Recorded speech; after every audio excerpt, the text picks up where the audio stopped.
الحمد لله نحمده ونستعينه ونستغفره ونؤمن به ونتوكل عليه ونعوذ بالله من شرور أنفسنا ومن سيئات أعمالنا من يهده الله فلا مضل له ومن يضلله فلا هادي له ونشهد أن لا إله إلا الله وحده لا شريك له ونشهد أن سيدنا وحبيبنا وشفيعنا وسندنا ومولانا محمد أرسله بالحق بشيرا ونذيرا وداعيا إلى الله بإذنه وسراجا منيرا وصلى الله تعالى على خير خلقه محمد وعلى آله وأصحابه وأزواجه وذرياته وسلم تسليما كثيرا كثيرا أما بعد فأعوذ بالله من الشيطان الرجيم بسم الله الرحمن الرحيم وابتغ فيما آتاك الله الدار الآخرة ولا تنس نصيبك من الدنيا وأحسن كما أحسن الله إليك ولا تبغي الفساد في الأرض صدق الله العظيم وصدق رسوله النبي الكريم ونحن على ذلك من الشاهدين والشاكرين والحمد لله رب العالمين.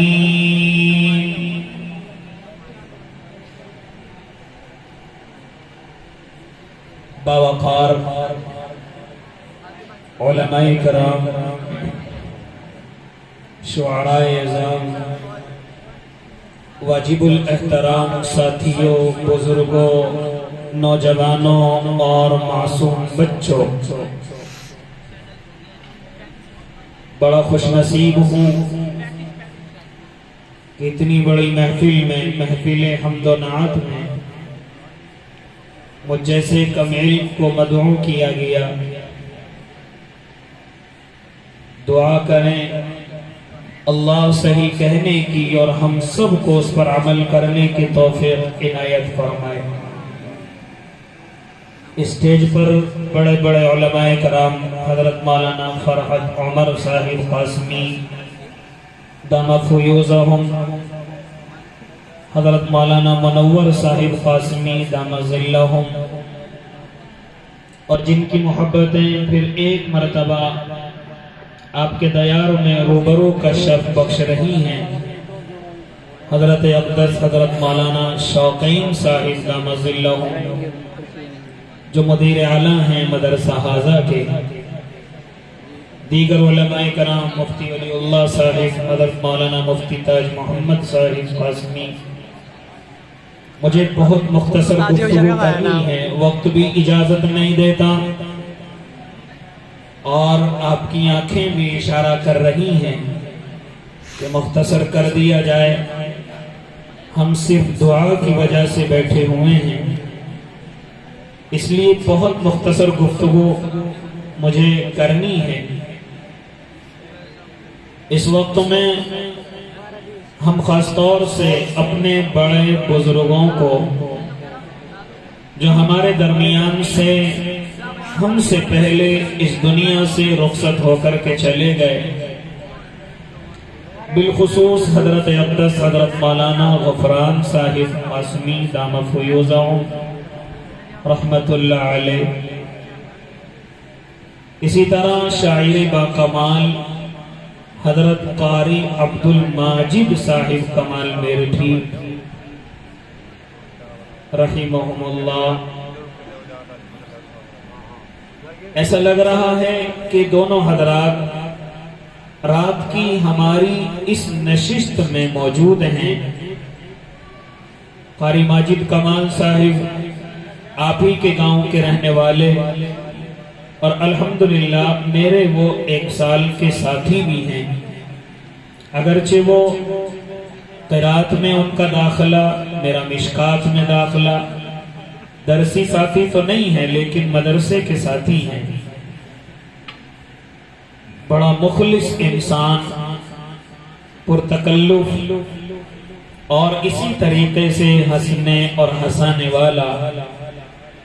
کبھی کبھی اسٹیج پر رہ کر کے وہ ایسی گفتگو کر دیا کرتے تھے کہ علماء آپس میں نظروں میں مسکراتے، اپنی گاؤں کی زبان میں کہ سبحان اللہ وبحان اللہ تو کہہ دو. اس طرح کے ان کے الفاظ بڑے مشہور تھے. ان کا مزاج. خیر ہم سب مل کر کے دعا کریں کہ اللہ دونوں بزرگوں کی مغفرت فرمائے، جنت میں اعلیٰ علیین نصیب فرمائے. وہ اس دنیا سے چلے گئے، ہم سے اچھی جگہ اللہ ان کو انشاءاللہ العظیم عطا فرمائے گا. جس نے زندگی کا زیادہ تر حصہ بیماری اور پریشانی میں اور مصیبتوں میں گزارا ہو، میرا اللہ تو یہ کہتا ہے کہ جتنا بندہ اس دنیا میں پریشانیوں کے ساتھ وقت گزارے گا اتنی ہی خوشیاں اس کو آخرت کے میدانوں میں ملنے والی ہیں.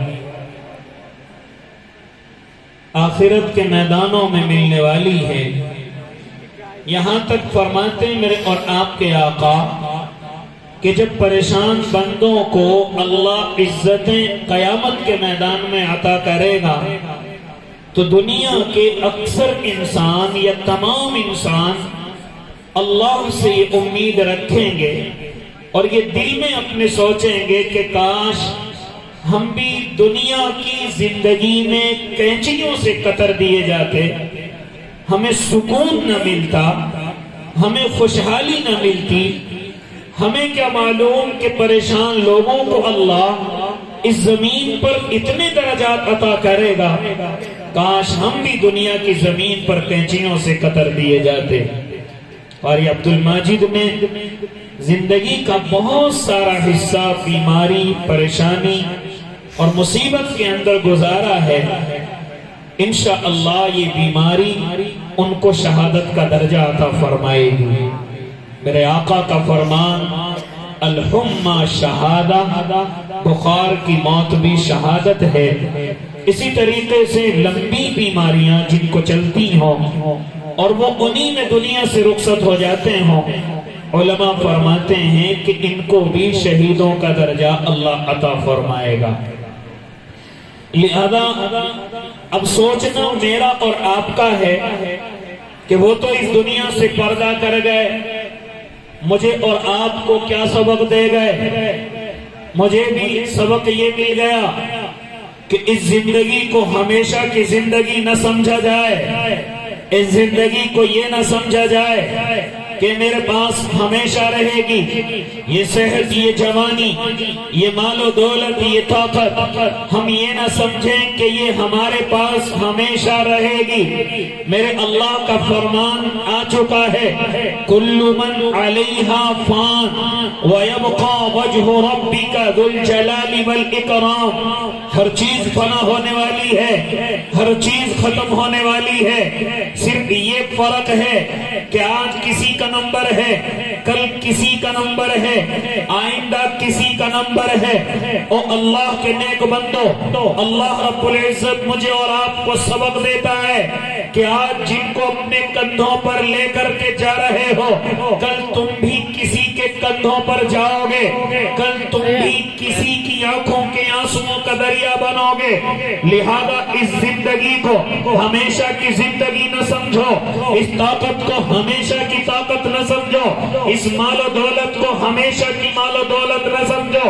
اسی لیے میرے اللہ نے حضرت موسیٰ علیہ السلام کے زمانے میں قارون کو، جس کو مال و دولت بڑا ملا ہے اور اتنا مال و دولت ملا ہے کہ جس کی چابیوں کے لیے میرا اللہ کہتا ہے کہ بڑی جماعت نہیں اٹھا سکتی تھی۔ ہاں او اللہ کے نیک بندو، اتنا بڑا مالدار ہے کہ اس کے خزانے کی چابیاں اتنی ہیں کہ اگر بڑی جماعت اٹھانا چاہے تو نہیں اٹھا سکتی۔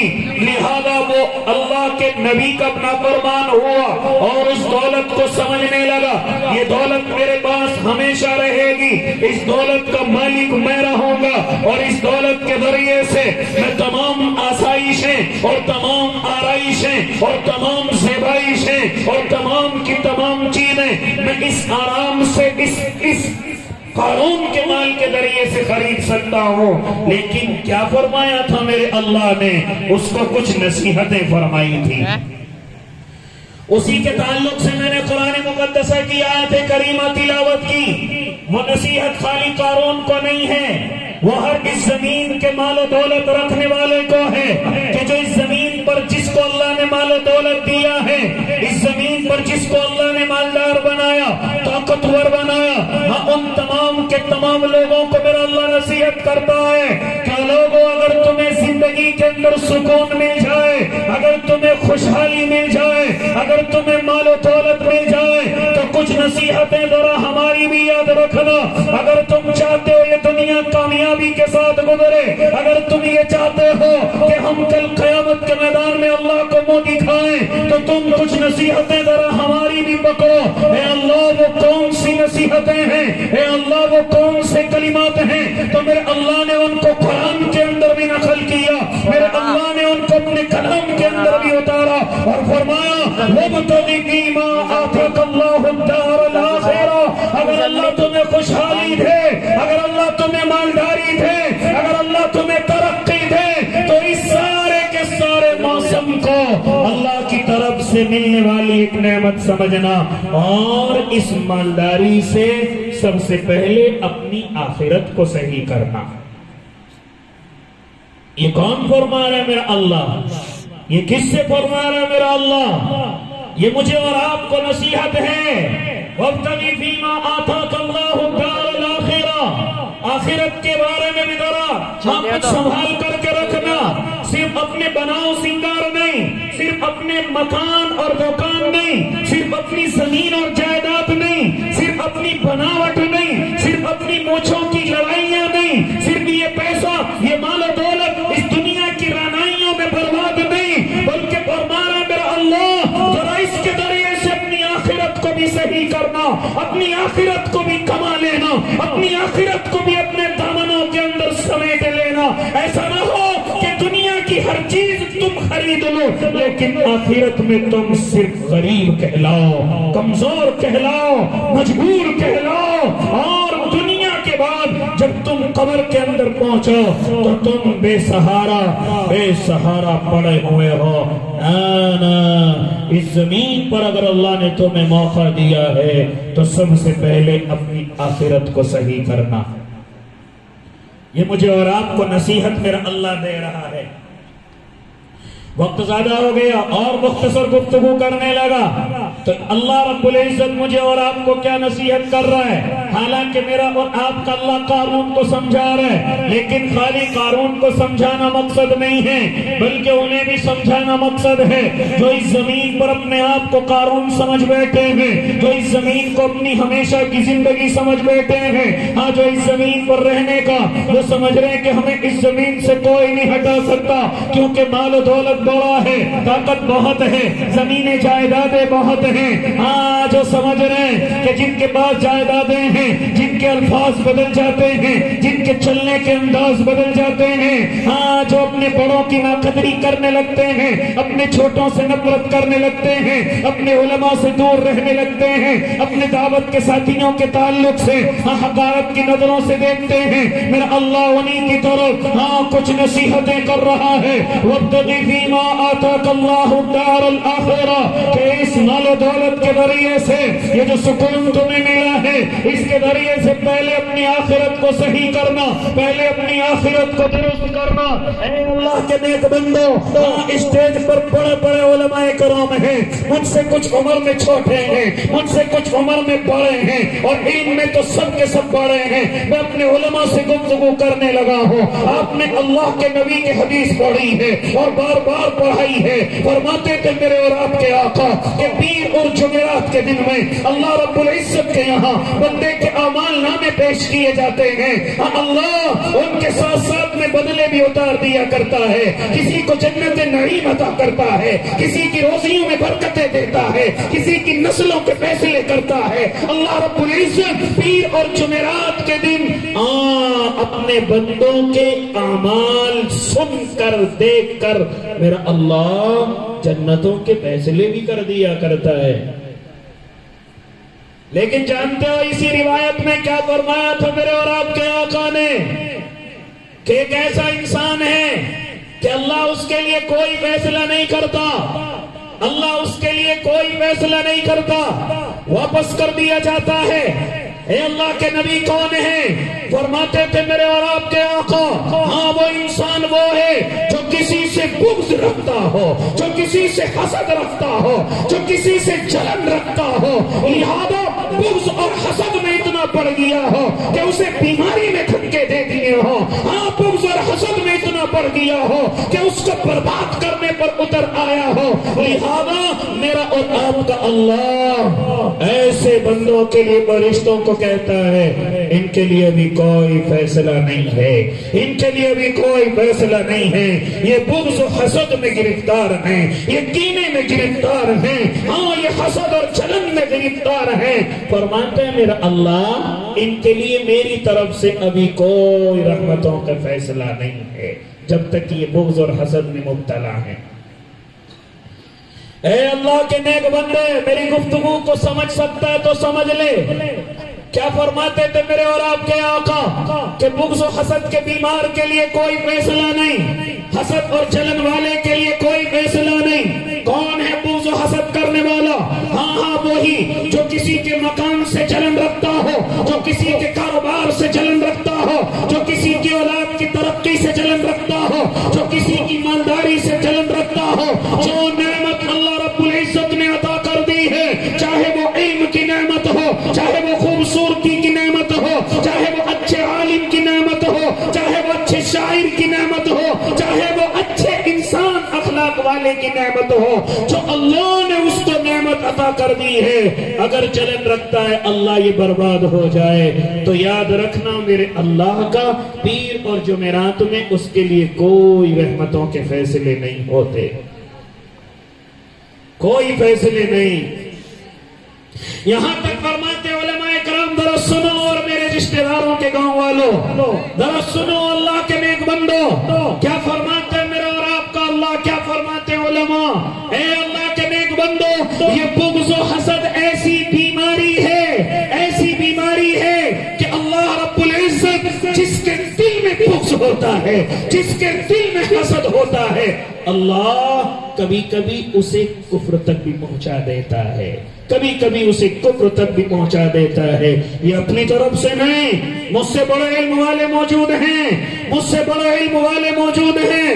ارے کبھی کبھی بغض میں تو بڑی بڑی چالیں چلتا ہے، بڑے دھوکے بھی دیتا ہے، بڑی چغلیاں بھی کرتا ہے، کبھی کبھی تو قتل کرنے پر اتر آتا ہے، کبھی کبھی تو نقصان دینے پر اتر آتا ہے۔ ہاں میں نے اسی زمانے میں سنا ہے، میں نے اسی زمانے میں لوگوں کو دیکھا ہے کہ بڑے بڑے بھگتوں کے پاس جاتے ہیں اور بڑے بڑے جاہلوں کے پاس جاتے ہیں اور بڑے بڑے کرانے والوں کے پاس جاتے ہیں، میرا پڑوسی برباد ہو جائے اس پر جادو کر دیا جائے، رشتہ داروں کو برباد کر دیا جائے، اس پر جادو کر دیا جائے۔ ذرا معلوم کرو علماء سے کیا فرماتے میرے اور آپ کے آقا کہ جادو کرنے والا کرانے والا دونوں کے دونوں کافر ہیں.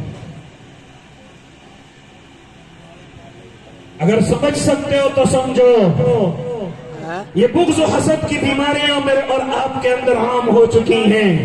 ہم سمجھ رہے ہیں کہ ہمیں اللہ کو منہ نہیں دکھانا, ہمیشہ اسی دنیا کے اندر رہنا ہے. ایک آدمی آج چلا گیا, میں کیا سمجھ رہا ہوں کہ میں ہمیشہ رہوں گا؟ نہیں, مجھے ایک وقت کا ایک پل کا بھروسہ نہیں. آپ کو بھی یہی ایمان و یقین رکھنا چاہیے کہ ایک وقت اور ایک پل کا بھروسہ نہیں. آپ نہیں دیکھ رہے کہ کبھی جوان ہٹا کٹا دنیا سے جا رہے اور کبھی بیمار کئی سال زندگی گزار رہے. اے اللہ کے نیک بندے, یہ فیصلہ میرے اور آپ کا اللہ کا ہے, اور خالی کفر تک نہیں بلکہ بغض و حسد میری اور آپ کی نیکیوں کو بھی ختم کر رہا ہے, میری اور آپ کی عبادتوں کو بھی ختم کر رہا ہے. ہاں, کوئی فائدہ نہیں, کوئی فائدہ نہیں, کوئی فائدہ نہیں ایسی عبادتوں کا کہ جن میں سر تو سجدے میں ہو لیکن دل بغض میں بھرا پڑا ہو. کوئی فائدہ نہیں ایسی عبادتوں کا کہ دل میں کسی سے جلن رکھتا ہوں اور نماز کی نیت باندھے ہوئے ہوں, کیونکہ یہ تیری عبادت اللہ کے یہاں قبول ہونے والی نہیں ہے. جب تک دل کو صاف نہیں کرے گا, رب کعبہ کی قسم میرے اللہ کے یہاں تیری کوئی عبادت قابل قبول نہیں ہے. اسی لیے تو اللہ رب العزت نے آقا کے ذریعے سے کیا اعلان فرمایا؟ ہر عبادت کا دار و مدار نیت پر ہے. نیت دل کے ارادے کا نام ہے, نیت دل کی صفائی کا نام ہے. لیکن میرے اور آپ کے دل صاف کہاں ہیں؟ ہم تو بغض و حسد کی بیماری میں مبتلا ہیں. اور اس سے بھی آگے سنیے کیا فرماتے میرے اور آپ کے آقا, الغل والحسد تاکلان الحسنات کما تاکل النار الحطب. کیا فرماتے میرے اور آپ کے آقا کہ کینہ اور حسد نیکیوں کو اس طرح سے کھا جاتے ہیں جس طرح سے آگ لکڑی کو کھا جاتی ہے. ہاں تو عبادت کر, لیکن تیری عبادتوں کا جو ثواب ہے وہ سب کچھ ختم ہو رہا ہے. یہاں تک فرماتے علماء کہ جتنی تو عبادت کرے گا, جس سے تو حسد رکھتا ہے, جس سے تو بغض رکھتا ہے, وہ ساری عبادتوں کا ثواب میرا اللہ اس کو پہنچا رہا ہے جس سے تو جلن رکھتا ہے. بات سمجھ آ رہی ہے؟ اس لیے میرے بھائی, اگر مجھے اور آپ کو اللہ نے دنیاوی زندگی دی ہے, اگر مجھے اور آپ کو اللہ نے دنیا میں سکون اور خوشحالی اور مال و دولت دیا ہے, کیا فرما رہے میرا اللہ کہ اس موقع کو غنیمت سمجھا جائے, اس موقع کو اپنے اللہ کی طرف سے نعمت سمجھا جائے. اس توانائی, اس طاقت, اس مال و دولت کو کسی کی دشمنی میں برباد نہ کیا جائے, کسی کی بربادی میں برباد نہ کیا جائے, کسی کے ذلیل اور حقیر ہونے میں برباد نہ کیا جائے, بلکہ اس مال و دولت اور طاقت کے ذریعے سے سب سے پہلے اپنی آخرت کو صحیح کیا جائے, اپنی آخرت کو ٹھیک کیا جائے. اس لیے کہہ رہا ہے میرا اللہ, وَابْتَغِ فِيمَا آتَاكَ اللَّهُ الدَّارَ الْآخِرَةَ. آخرت کو صحیح کر لے, اپنی آخرت کو بنا لے. یہ تیرے پاس موقع ہے. اس مال و دولت کے ذریعے سے کسی کو برباد کرنے کی نہ سوچ, اس مال و دولت کے ذریعے سے کسی کو نیچا دکھانے کی مت سوچ, اس مال و دولت کے ذریعے سے کسی کو برباد کرنے کی پرواہ نہ کر. رب کعبہ کی قسم, یہ مال و دولت تیری آخرت کو صحیح کرے گی. ہاں, یہ مال و دولت تیری زندگی کے ساتھ ساتھ اللہ تیری قبر کو بھی اسی کے ذریعے سے صحیح کرے گا, اور حشر کے میدان کو بھی سکون اسی مال و دولت کے ذریعے سے دے گا. کاش تو اس مال و دولت کو اچھی جگہ لگا لے. اچھی جگہ لگانے کا مطلب اپنا گھر بھی ہے, اچھی جگہ لگانے کا مطلب بیوی اور بچے بھی ہیں, ماں اور باپ بھی ہیں, پڑوسی اور رشتہ دار بھی ہیں, مسجد اور مدرسے بھی ہیں, یتیم اور مسکین بھی ہیں, غریب اور فقراء بھی ہیں, علماء اور دعوت کے ساتھی بھی ہیں, اولیاء اللہ اور صالحین بھی ہیں, یہاں تک کہ غریبوں کے لیے نل اور کنویں کھدوانا بھی ہے. ان کے لیے کچھ بھی سکون کا سامان تیار کر دینا, یہ اپنی آخرت کو صحیح کرنا ہے اللہ کے نیک بندے. اس لیے فرما رہا ہے میرا اللہ, وَابْتَغِ فِيمَا آتَاكَ اللَّهُ الدَّارَ الْآخِرَةَ. لیکن ساتھ ساتھ میں اتنا اور فرما رہا ہے, یہ سے نہ سمجھنا کہ خالی آخرت کو ہی دیکھنا ہے. نا میرے بھائی, میرا اللہ فرما رہا ہے, وَلَا تَنْسَ نَصِيبَكَ مِنَ الدُّنْيَا. ہاں, اس کے ذریعے سے اپنی دنیا کو بھی تجھے ٹھیک کرنا ہے. سارا مال تجھے آخرت کے لیے نہیں, بلکہ تجھے اپنی دنیا کو بھی صحیح کرنا ہے. کیا ہوتا تھا خدمت میں کوئی صحابی آقا کا بیان سنتا اور سارا مال و دولت لا کر کے پیش فرما دیتا، کیا فرماتے تھے میرے آقا؟ نہیں نہیں، اس میں سے کچھ حصہ نکال لیجئے، اپنی بیوی کے لیے رکھیے، اپنے بچوں کے لیے رکھیے، یہ سارا مال آخرت کے لیے نہیں، سارا مال دین کے لیے نہیں، بلکہ کچھ اپنے بچوں کے لیے بھی رکھیے۔ پھر اللہ نے دوسرا حکم یہ فرمایا، اے اللہ کے نیک بندے، اس مال کے ذریعے سے تجھے اپنی دنیا کا بھی حصہ نکالنا ہے۔ اس کے بعد تیسرا جملہ اور بڑا اہم جملہ، ذرا غور کرو اللہ کے نیک بندو، کیا فرماتے میرا اور آپ کا اللہ؟ وَأَحْسِن كَمَا أَحْسَنَ اللَّهُ إِلَيْكَ۔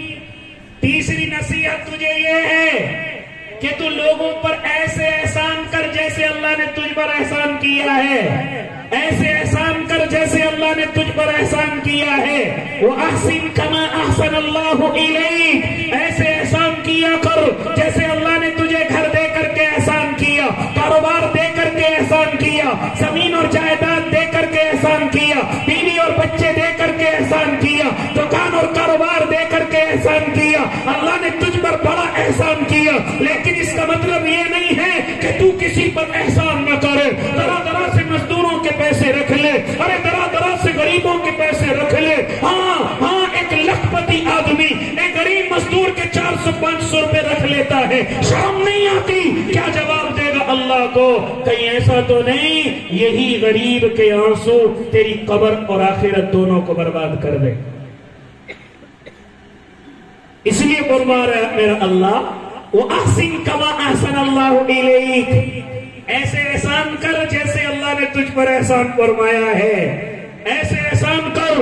سب سے پہلے غور کر کے اللہ نے تجھ پر کتنا احسان فرمایا، کتنا بڑا احسان فرمایا۔ اب تجھ سے جتنے بھی ماتحت ہیں، اب جتنے تجھ سے نیچے کام کرنے والے ہیں، ذرا ان پر بھی احسان کیا کر۔ مدرسے کے محققین کو چاہیے کہ اپنے مدرسوں پر احسان کریں، کارخانے کے مالکوں کو چاہیے کہ اپنے یہاں کاریگروں پر احسان کریں، یہاں تک کہ ٹھیکیدار کو چاہیے کہ اپنے یہاں مزدوروں پر احسان کریں، یہاں تک کہ بڑی کمپنی والے کو چاہیے کہ اپنے نیچے کام کرنے والوں پر احسان کرے۔ اے اللہ کے نیک بندے، اپنے آپ کو بڑا سمجھ کر کے یہ نہ سمجھا کر کہ میں ہمیشہ ایسے رہوں گا۔ اللہ کی قسم اگر تو نے احسان نہ کیا تو میرے اللہ کو مالک سے مزدور بنانے میں زیادہ دیر نہیں لگتی، میرے اللہ کو ٹھیکیدار سے غریب بنانے میں زیادہ دیر نہیں لگتی، میرے اللہ کو بنگلے سے سڑک پر بچھانے میں زیادہ دیر نہیں لگتی۔ اس لیے میرا اللہ فرما رہا ہے، ایسے احسان کر جیسے تجھ پر ہم نے احسان کیا ہے۔ کہیں ایسا نہ ہو کہ مزدور کی جھاڑی تیری جہنم میں جانے کا ذریعہ بن جائے، تیری ساری اعمالوں کی بربادی کا ذریعہ بن جائے۔ آج بڑا تعجب ہوتا ہے، لاکھوں پیسوں والا آج غریب رکشے والے سے رشوت مانگتا ہے۔ آج بڑا تعجب ہوتا ہے کہ بڑا مالدار کسی غریب مزدور کے پیسے رکھ کر کے فخر محسوس کرتا ہے، میں نے پھلا مزدور کو پیسے نہیں دیے، میں نے پھلا کی جھاڑی نہیں دی، بیچارہ غریب آ کر کے کنڈی کھٹکھٹاتا ہے۔ اللہ کی قسم کبھی غور کر لیا کر، ہو سکتا ہے مزدوری اس کی مجبوری ہو سکتا ہے مزدوری اس کی پریشانی، اس کی مجبوری کا ذریعہ بنی ہو سکتا ہے گھر میں روٹی کے اس کے پیچھے دانے نہ ہو سکتا ہے اس کی بیمار بیوی گھر میں پڑی ہوئی ہو سکتا ہے اس کے بچے گھر میں بیمار پڑے ہوئے ہوں، بلکہ میرے اللہ کی طرف سے، میرے نبی رحمت کی طرف سے تو اعلان یہ ہے، اے اللہ کے نیک بندو، اپنے مزدوروں پر احسان جھاڑیوں والا نہیں، تنخواہوں والا نہیں، نوکریوں والا نہیں، بلکہ احسان ایسے کیا کرو، اگر تمہارے یہاں ماتحت کام کرنے والا اگر بیمار ہو جائے تو تنخواہ سے الگ پیسے دیے جائیں، اگر بیوی کو ضرورت پڑے تو مزدوری سے الگ پیسے دیے جائیں، ان کو کبھی ہدیے دیے جائیں، کبھی تحفے دیے جائیں، کبھی ان کی محنت سے خوش ہو کر ان کو انعامات سے بھی نوازا جائے۔ لیکن آج میرا اور آپ کا حال کیا ہے؟ ہم تو پوری مزدوری دینے میں کنجوسی کرتے ہیں، الگ سے احسان کہاں سے کریں؟ وَأَحْسِن كَمَا أَحْسَنَ اللَّهُ إِلَيْكَ۔ اور پھر آگے میرا اور آپ کا اللہ ارشاد فرما رہا ہے، کیونکہ مجھے بہت مختصر گفتگو کرنی ہے۔ اللہ کے نیک بندو، آگے میرا اور آپ آپ کا اللہ ایک اور نصیحت کر رہا ہے، اور خاص طور سے چودھریوں کے لیے، خاص طور سے میرے اور آپ کے رشتہ داروں کے لیے، اے اللہ کے نیک بندے، جو ذرا سا پیسہ آتے اکڑ کر کے چلنے لگتا ہے، ذرا سا پیسہ آتے اس کی چال میں فرق آ جاتا ہے، ذرا سا پیسہ آتے رشتہ دار اس کو دھندلے نظر آنے لگتے ہیں، ذرا سا پیسہ آتے اپنے علماء کی ناقدری پر اتر آتا ہے، ذرا سا پیسہ آتے دعوت و تبلیغ والے انہیں ایک فضول انسان لگنے لگتے ہیں، ذرا سا پیسہ آتے وہ دوسروں کو عقل دینے لگتا ہے، ذرا سا پیسہ آتے لڑنے جھگڑنے کے لیے ذرا سی بات پر تیار رہتا ہے، ذرا سی بات پر غصہ ناک پر رہتا ہے، ذرا سی بات پر رشتہ داریوں کو ختم کرتا ہے، ذرا سی بات میں پڑوسیوں کی عزتوں کو تار تار کر دیتا ہے۔ کیا فرما رہے میرا اللہ، جب ہم تجھ پر احسان کریں، جب ہم تجھے مال و دولت دیں، جب ہم تجھے اچھا انسان اس زمین کا بنائیں، تو اس کے ذریعے سے وَلَا تَبْغِي فَسَادَ فِي الْأَرْضِ، اس زمین پر فساد کرنے کی کوشش نہ کرنا، اس زمین پر لڑائی اور جھگڑے کرنے کی کوشش نہ کرنا۔ وَلَا تَبْغِي فَسَادَ فِي الْأَرْضِ، آج یہ میری اور آپ کی عادت عامہ ہو چکی ہے کہ ذرا سا پیسہ آتے لڑائی جھگڑا میری ناک پر اور میری زبان پر رکھا رہتا ہے۔ اس چیز نے مجھے اور آپ کو سب سے زیادہ برباد کیا ہے۔ ذرا سا پیسہ آتے ہی میرے لہجے بدل گئے، میری چال بدل گئی، میری باتوں کے انداز بدل گئے۔ اب تک میں جن سفید داڑھی والوں کی عزت کرتا تھا، اب ان کے سامنے میں اکڑ کر کے چلنے لگا ہوں۔ جن سفید داڑھی والوں کو سلام کر کے نکلا کرتا تھا، اب سوچتا ہوں یہ بوڑھا مجھے خود سلام کرے گا۔ لہذا ایسی عادت، ذرا سا پیسہ آتے اسی طریقے سے لڑائی جھگڑے کے لیے ذرا سی باتوں پر تیار رہنا۔ اے مسلمانوں، بڑی شرم آتی ہے جب معلوم ہوتا ہے کہ چچا بھتیجے سے لڑ رہا ہے، ہم کچہری کی تحقیق کریں، جا کر کے تھانوں کی تحقیق کریں۔ ہم نے دیکھا کہ بڑی لڑائیاں، سب سے زیادہ لڑائیاں مسلمانوں کی، اور سب سے زیادہ لڑائیاں آپسی رشتہ داروں کی۔ ہاں، چچا کی بھتیجے سے، بھتیجے کی تایا سے، باپ کی بیٹے سے، ہاں بیوی کی اپنے شوہر سے۔ لہذا یہ لڑائیوں سے کچہریوں کے رجسٹر بھرے پڑے ہیں، تھانوں کے رجسٹر بھرے پڑے ہیں۔ ذرا سا بھتیجے پہ پیسہ کیا آیا، اپنے چچا کی عزت بھول گیا، اپنے تایا کی عزت بھول گیا۔ ذرا سا پیسہ کیا آیا، ارے اپنے پڑوسیوں کی عزت بھول گیا، اپنے رشتہ داروں کی عزت بھول گیا۔ ہاں، میرا اللہ فرما رہے اگر تمہیں ہم یہ دولت دنیا کی عطا کریں، وَلَا تَبْغِي الْفَسَادَ فِي الْأَرْضِ، اس زمین پر جھگڑے کے کام نہ کرنا، فساد کے کام نہ کرنا۔ کہیں ایسا نہ ہو کہ لڑائی جھگڑا تمہیں جہنم کا ایندھن بنا دے، کہیں ایسا نہ ہو کہ لڑائی اور فتنہ تمہیں جہنم کا شعلہ بنا دے۔ اے اللہ کے نیک بندو، یہ نصیحت میرے اللہ نے قارون کو فرمائی، اور لیکن قارون کو نہیں بلکہ مجھے اور آپ کو بھی ہے۔ کیا فرما رہے کہ دنیا ہمیشہ کے لیے نہیں ہے، یہ دنیا ایک دن ختم ہونے والی ہے، اس دنیا سے ایک دن جانا ہے۔ اسی لیے میرے اللہ نے کچھ نصیحتیں فرمائی۔ سب سے پہلے اپنی آخرت کو درست کرو، دنیا کو بھی ٹھیک کرو، اور ایسے احسان کرو جیسے اللہ نے تم پر احسان کیا ہے، اور اس زمین پر لڑائی اور جھگڑے نہ کرو، اس زمین پر فتنے اور فساد نہ پھیلاؤ۔ ان اللہ لا يحب المفسدین، کیونکہ اللہ فساد کرنے والوں سے محبت نہیں رکھتا، اللہ ان سے نفرت رکھتا ہے۔ اللہ ان سے اپنی نفرت کا کبھی کبھی اظہار بھی فرما دیتا ہے۔ معلوم کرو اپنے علماء سے کہ شب قدر جو ہم رمضان میں تلاش کرتے ہیں، ہاں آج تلاش کرنے کی ضرورت کیوں پڑی؟ میرا اللہ تو اس نعمت کو فرشتے کے ذریعے سے بھیج رہا تھا، لیکن جیسے تو مسلمانوں کو لڑتے ہوئے دیکھا، میرے اللہ نے اس کی تعین ہٹا لی ہے۔ میرے آقا نے آنسو برسائے، میرے آقا کی آنکھوں میں آنسوؤں کی لڑیاں لگ گئی۔ محبوب نہ گھبرائیں، ہم تمہیں نعمت تو دیں گے، لیکن تمہیں یہ نعمت خود تلاش کرنی پڑے گی۔ رمضان کے آخری عشرے میں تلاش کرو، سال میں کبھی بھی آ سکتی ہے، مختلف اقوال ہیں۔ لہذا وہ اللہ کے نیک بندو، انشاءاللہ العظیم میری بات آپ حضرات کی سمجھ آئی ہوگی۔